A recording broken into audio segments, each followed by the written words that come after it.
Some old gods still occupy the deep recesses of your subconscious mind.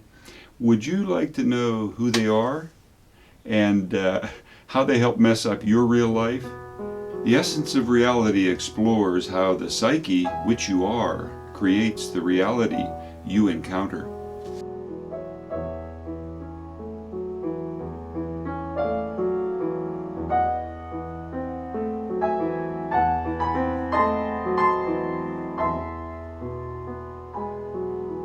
Well, hey, you found the essence of reality.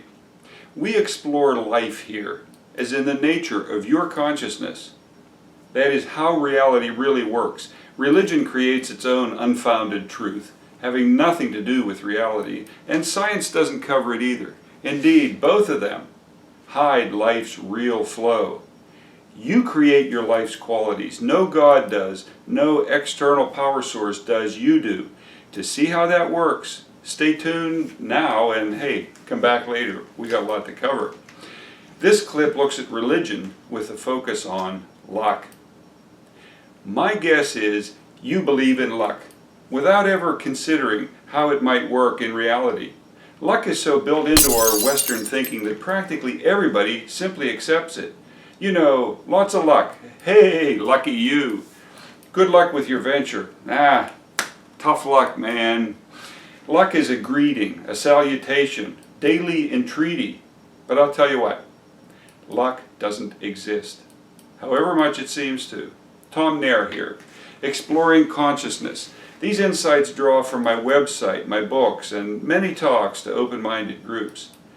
I first recognized the oneness of things in a fleeting mystic experience years ago.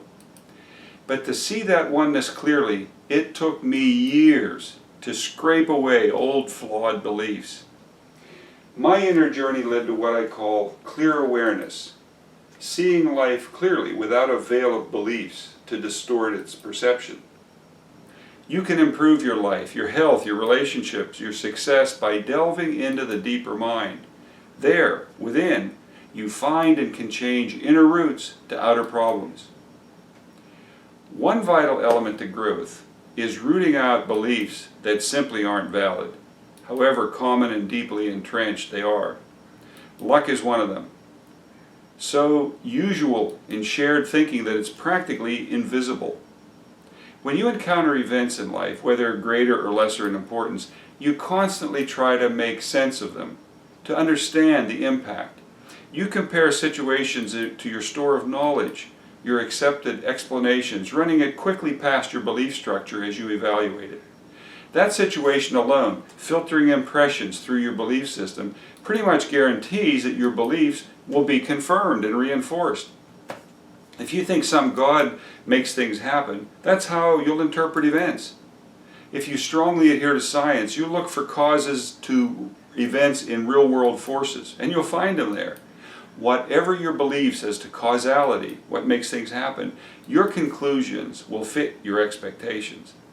And that's where luck comes in. Luck is a very common cultural notion. It projects causality to some whimsical force out there, an invisible force that lays success or failure on the experiencer. Of course, the notion confirms itself universally. Life consists of good or bad events in every person's experience. Conveniently, good or bad luck can simply be blamed for good and bad outcomes. Thus, like all beliefs, luck always seems to confirm its own existence. But luck is no more than an illusion, a long-term carryover from truly ancient times. 2,000 years ago, virtually all people in all cultures on this planet attributed causality to the gods. Practically all cultures commonly featured gods for fertility, for war, for the winds, for love, the sun and rain. You name it, there was a god that made it so. Primitive man could see things happening with meaningful patterns, good and bad. So our distant ancestors concluded that unseen forces actually drove events. Gods were invented for any and all occasions. One typical deity, generally pictured as female, was inclined to inflict whimsical events on people. Fortuna, daughter of Jupiter, the Roman version of the Greek Tyche, was the goddess of fortune, the personification of luck in Roman thinking. To her could be attributed the outcome of events, good and bad. It was commonly believed that she toyed around with people's lives.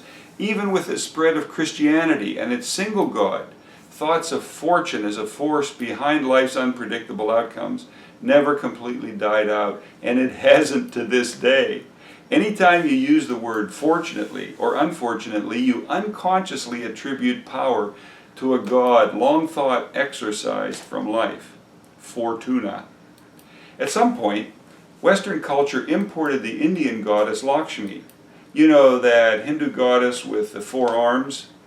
Lakshmi was quite similar as deities go to Fortuna, ready to send you zingers or blessings on a whim.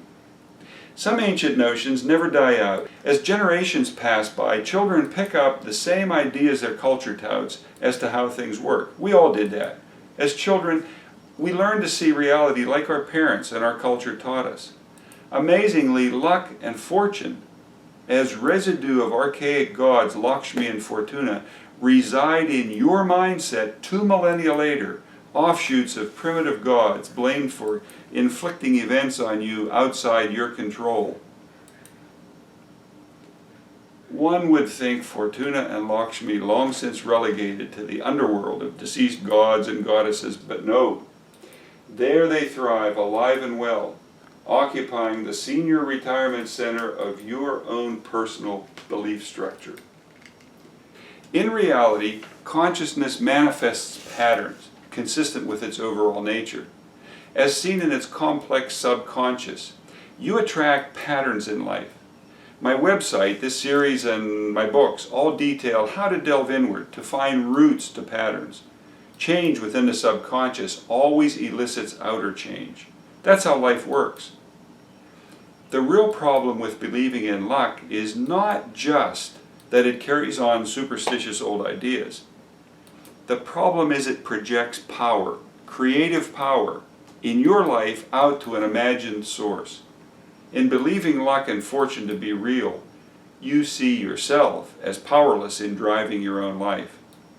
One absolutely vital step in gaining clear awareness is consciously flushing old, worn-out notions like luck and fortune from your own mindset. Funny how you will greatly improve both your luck and your fortune by releasing common notion that either one of them exists. So, lots of luck. No, all my best. Tell you what, luck doesn't exist, however much it seems to. One vital element to growth is rooting out beliefs that simply aren't valid. Luck is one of them. Whatever your beliefs as to what makes things happen, your conclusions will fit your expectations. Luck and fortune, blamed for inflicting events on you, reside in your mindset to this day.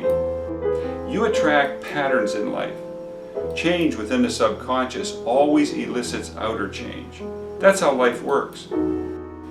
The real problem with believing in luck is you see yourself as powerless in driving your own life.